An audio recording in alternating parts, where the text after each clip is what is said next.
São dois conceitos relacionados e não necessariamente a mesma coisa. Tá. Sabe, assim, inclusive, por exemplo, tanto no judaísmo, quanto no cristianismo, quanto no islã, se refere a Deus como o misericordioso.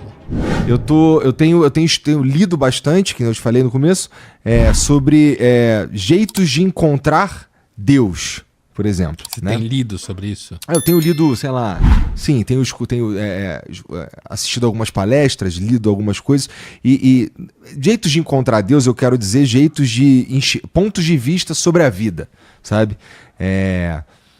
Como é que, sei lá, como é que essa pessoa, como é que esse santo, como é que esse filósofo enxerga a vida, né? Pra eu, sei lá, ficar com mais dúvida ainda, né? Ou ver se bate com o que você pensa, busca. Nunca bate com o que eu penso ou busco, né? Porque assim, eu sei lá, eu me sinto meio que, não é a deriva, mas é meio, assim, tem muito mais dúvida do que qualquer outra coisa na minha cabeça, assim, do ponto de vista de que porra é essa aqui, o que tá acontecendo, por que as coisas acontecem como acontecem e tudo mais, porque, cara, eu fico pensando, se você é um religioso, se você é um evangélico, por exemplo, deve ter muita paz na ideia de que, porra, tem uma vida após a morte, de que as coisas acontecem exatamente como Deus quer que aconteçam. Então tem muito mais paz nisso do que na consciência de que é tudo caos, né? Ou não? Provável. Porque quando você pensa que é tudo caos, a não ser que você seja um daqueles malucos que acha que o caos é lindo, né? Que eu acho uma viagem. O caos é assustador. Então, a menos que você seja isso, mas assim, uma pessoa que pensa que é tudo caos, normalmente ela se sente mais desamparada. Uhum. Quer dizer, eu citei há pouco o Freud no texto dele Futuro de uma Ilusão, que é um dos textos dele que eu mais gosto e revisito continuamente, que é um texto sobre religião, né? E é o texto em que a ilusão é a religião a qual ele se refere, no título, Futuro de uma Ilusão. E ele fala que a raiz da religião é o desamparo, porque nós somos uma espécie desamparada. Imagine a criança, né? Sentimento de desamparo, de dependência absoluta do meio em volta, principalmente da mãe, depois do pai e tal. E aí ele vai dizer que a religião é justamente a criança normal, que ela veja nos pais, se ela der sorte, seres que o amparam, se ela der sorte, né? Mas um adulto, quando ele projeta seres imaginários, daquilo que a gente falava antes, o Freud via isso como uma forma de regressão infantil, entende? Então, como é insuportável um sentimento de desamparo, e ele é de fato, né? Então que a religião ele dizia que era uma forma de neurose obsessiva, mas isso é outra história, que dá a você uma sensação de que tem alguém cuidando de você, que é o oposto do caos, que você se referia, né? Essa é uma das interpretações mais famosas de religião que existe na literatura especial, muito poderosa, muito forte. E aí, lendo tudo, procurando saber sobre todas essas coisas aí você, inevitavelmente, vai cair na ideia de Deus, inclusive a ideia do Deus cristão e tudo mais. E aí, cara, eu tava outro dia refletindo sobre as virtudes, né? E essencialmente virtudes de Deus, né? E tu não acredita em Deus ou em seres imaginários como unicórnios? Eu sou um ateu não praticante. Tá. Tem que levar isso em conta, tá? Tá. Aí veio pegar um... Isso aqui é meu dote. Tá bom. Oi, tudo bem? Tudo bom? Dá um oizinho pra nossa live. E aí, live? Desculpa, pode falar de Deus aí, tá bom, pessoal? Alá abençoe vocês. Isso. Né? Pra tu Deus tem outro nome. Aliás, ela é meio árabe. Né? Meio árabe. Meio muçulmana. Meio muçulmana também. Isso aí. E meio não muçulmano. Isso. Fez o som, ó. Conhece o som. E aí, tem uma ideia que eu tava trocando ideia com um amigo outro dia, que assim, eu sempre gostei muito da ideia de, se Deus existe então justiça, né? E aí, a ideia da justiça sempre me foi a característica mais interessante de Deus, porque, algo que é justo, não existe justo pra mim, Justo é justo. Justo em si. É, justo. Mas aí, cara, aí eu comecei a entrar numa outra pira, que era, cara, imagina se Deus fosse justo, vamos lá, imaginando que há Deus, imagina se Deus fosse justo comigo, ou com qualquer um, estávamos todos muito fodidos, no fim das contas, né? Porque a gente, em geral, só vacila, ou vacila em boa medida, né? E aí eu comecei a entrar numa de que, pô, na real, a característica mais interessante de Deus, e aí eu lembro de ter usado a palavra misericórdia e a galera tava me corrigindo pra graça, né? Por quê? Estavam corrigindo você? Não corrigindo só, tipo, não, o termo correto é graça, mas Nada a ver. Nada a ver. Essa correção aí foi presunção pura. São dois conceitos relacionados e não necessariamente a mesma coisa. Tá. Sabe, assim, inclusive, por exemplo, tanto no judaísmo, quanto no cristianismo, quanto no islã, se refere a Deus como o misericordioso.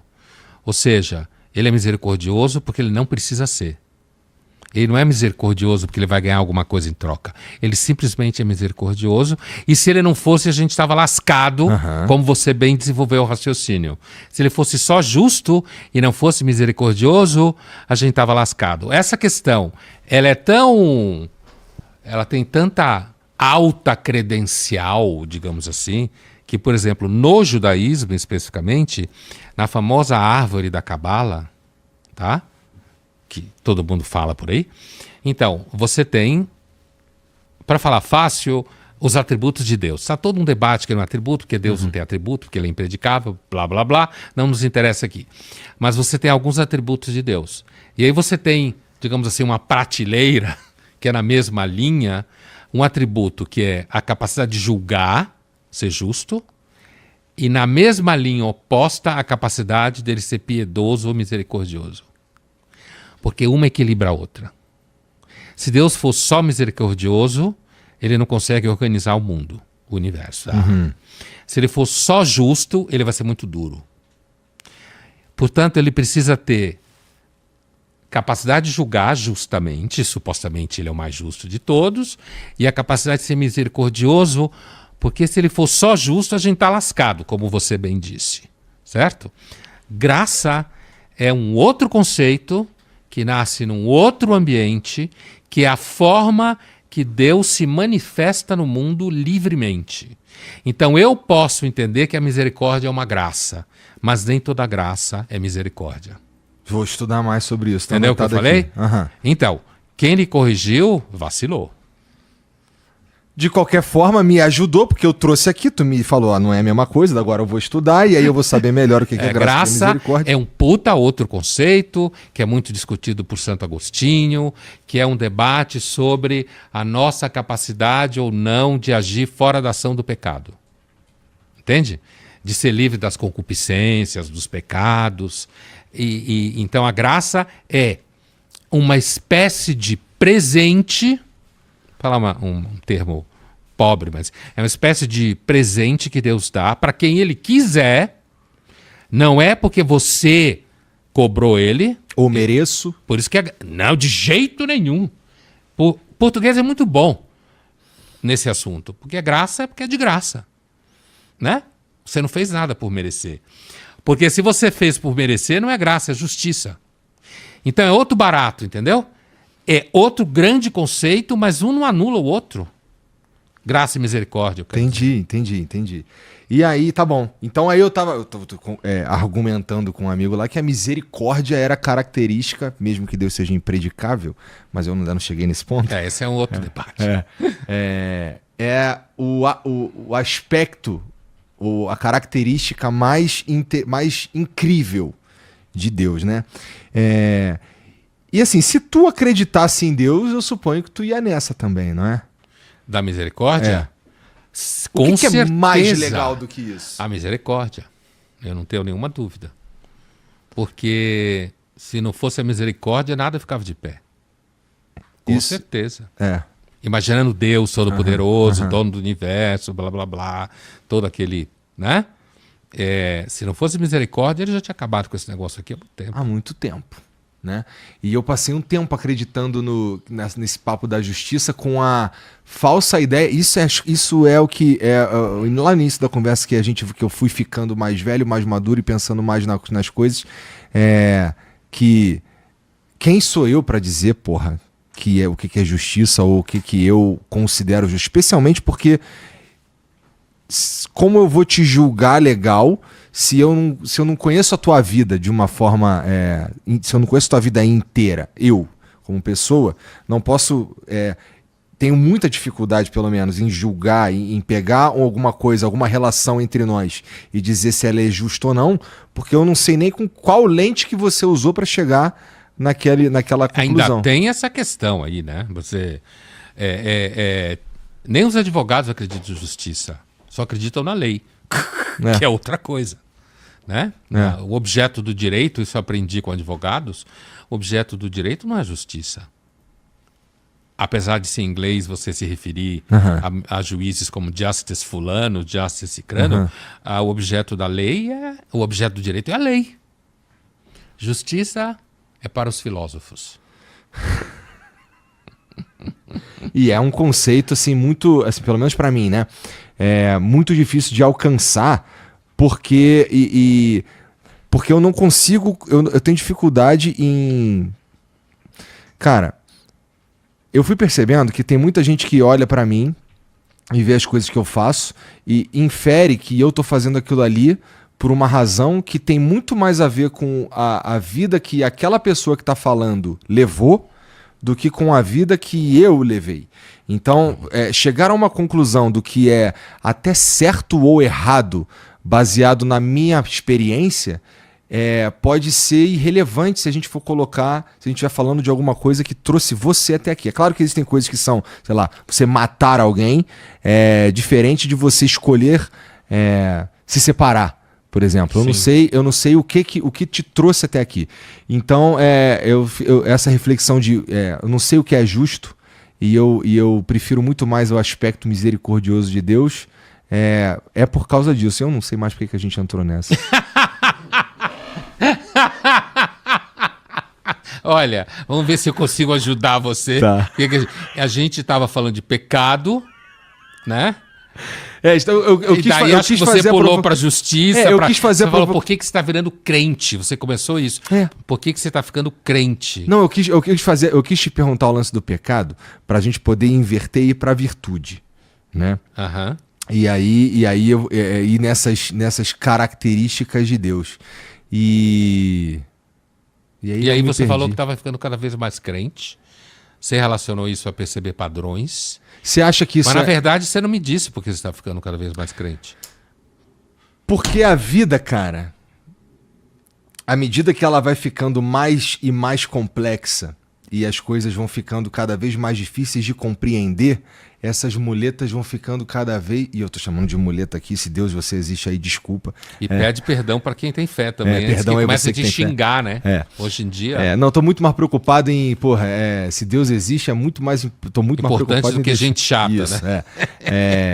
Porque assim, essas muletas, de certa forma, elas acabam me dando, assim, até uma...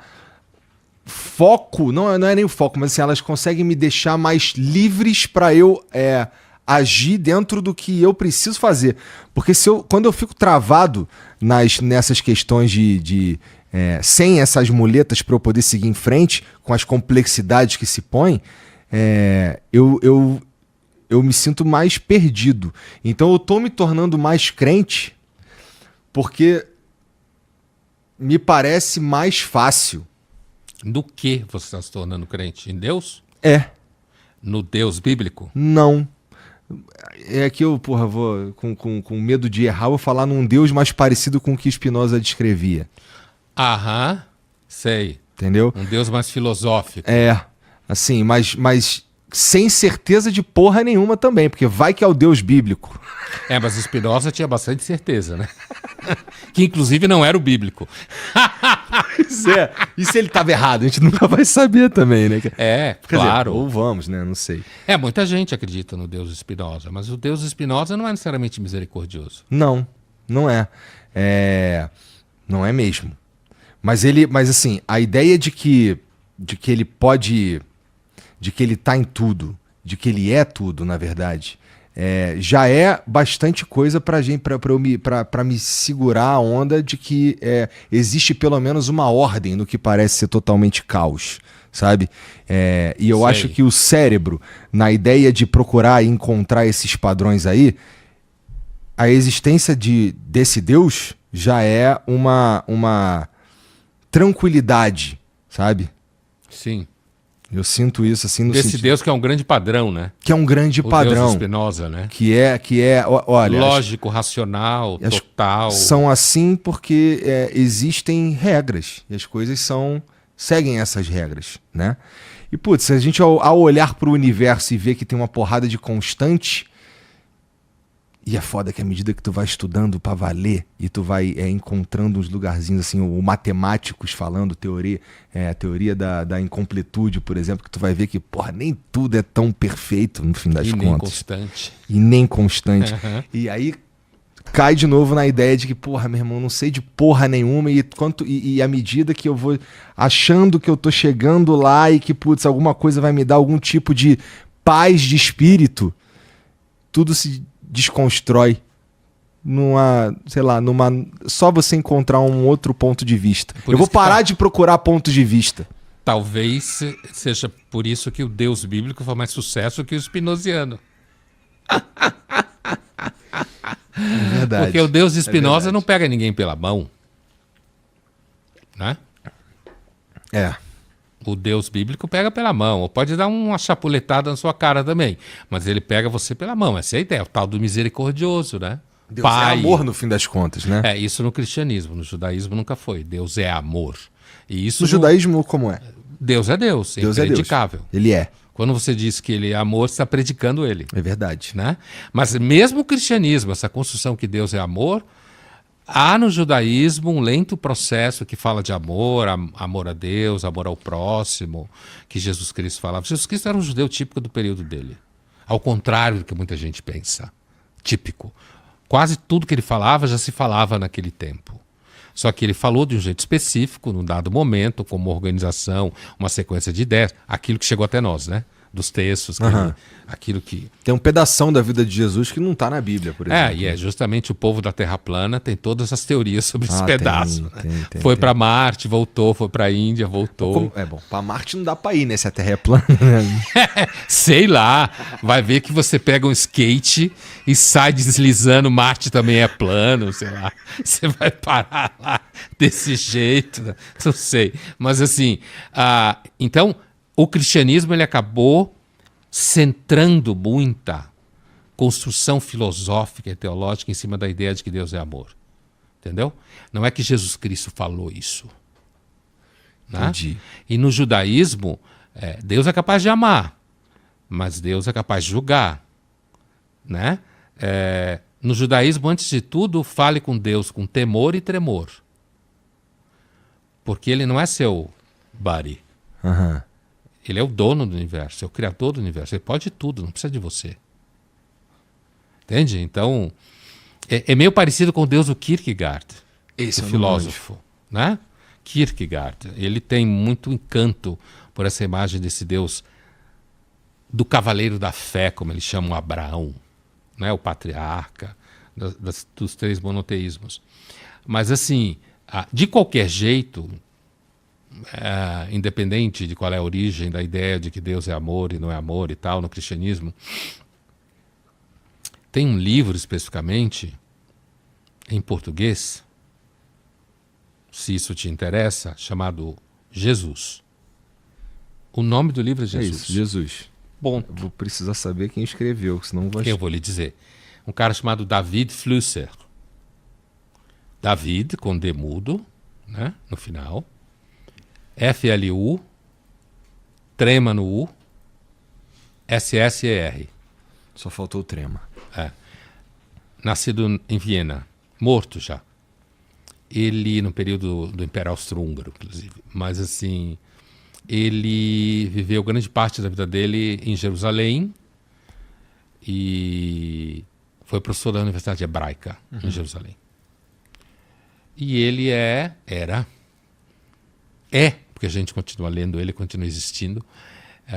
Ele é especialista em judaísmo do período do Segundo Templo, que é o período que Jesus viveu, né? E nas origens do cristianismo, que historicamente é o mesmo período, está ali, né? Um pouco antes de Jesus existir, um pouco depois dele existir, ao redor do Segundo Templo.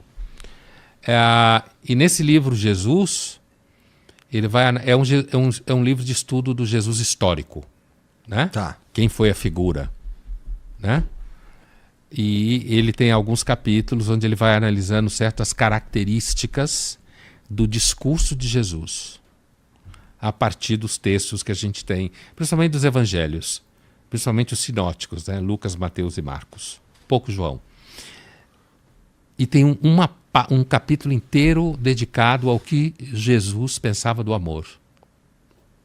Exatamente isso. Pô, o amor também é um puta tema forte mesmo, né? Só se a gente for pensar em, e aqui, sei lá, entre aspas, tipos de amor, tem o quê? Uns 4? Então, esse amor que Jesus falava, que depois virou a ideia de que Deus é amor. Uhum. O que é que Jesus chamava de amor? Quem eram os outros judeus da época dele que estavam falando coisas semelhantes a ele? Ou seja, isso era um discurso no sentido de que era um tema, Uhum. Era um tema que circulava entre os judeus no período do Segundo Templo. E Jesus está dentro desse tema, entre outros temas, né? Ele está discutindo o amor, então ele está ressaltando o que a sabedoria antiga dos judeus e da Bíblia e de comentários sobre a Bíblia falava sobre amor. Inclusive a grande discussão sobre ama o próximo como a ti mesmo, que é uma ideia judaica que vem antes de Jesus, né? Mas que Jesus dá um puta tapa nisso aí. Tapa no sentido que ele fala, pensa, reflete, diz, né? E o cristianismo depois vai refletir muito sobre isso e tal. Então Entendi.